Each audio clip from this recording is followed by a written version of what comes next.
Okey, Assalamualaikum warahmatullahi wabarakatuh. Saya Syarul. Actually kami daripada PTM ada satu tim inovasi yang kami create satu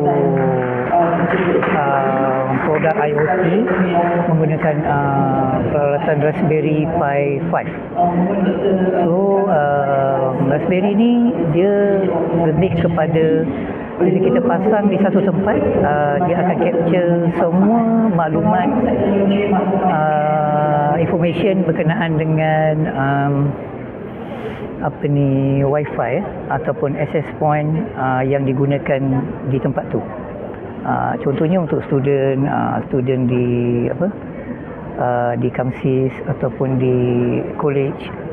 So kalau mereka gunakan wireless untuk guna internet, so kita pula menggunakan IoT ni untuk capture benda yang sama apa yang mereka gunakan, seolah-olah mengganti sebagai device mereka lah untuk capai ke internet menggunakan wireless.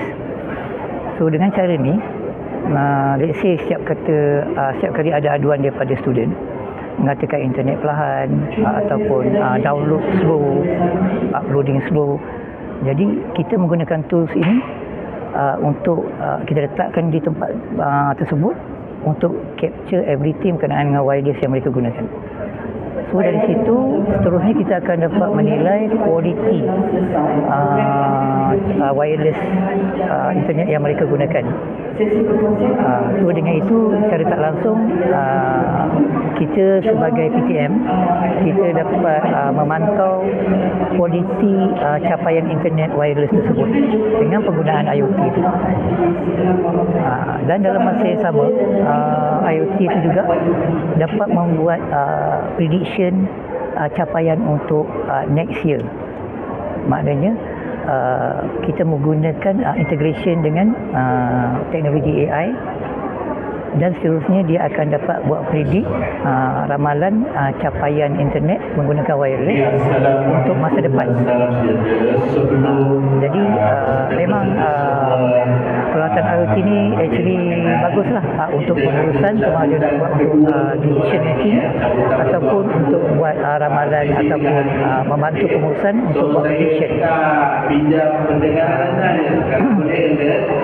So and then salah satu contoh terbaik, let's say ada aduan daripada student mengatakan sistem slow, capaian slow. So kita boleh menggunakan IoT ni untuk capture log untuk satu tempoh masa yang memang kita boleh simpan data-data tu untuk jadikan sebagai proof kepada aduan student tadi.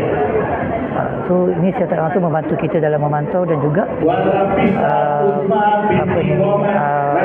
memenuhi ataupun melayan aduan-aduan tersebut. Saya rasa itu saja.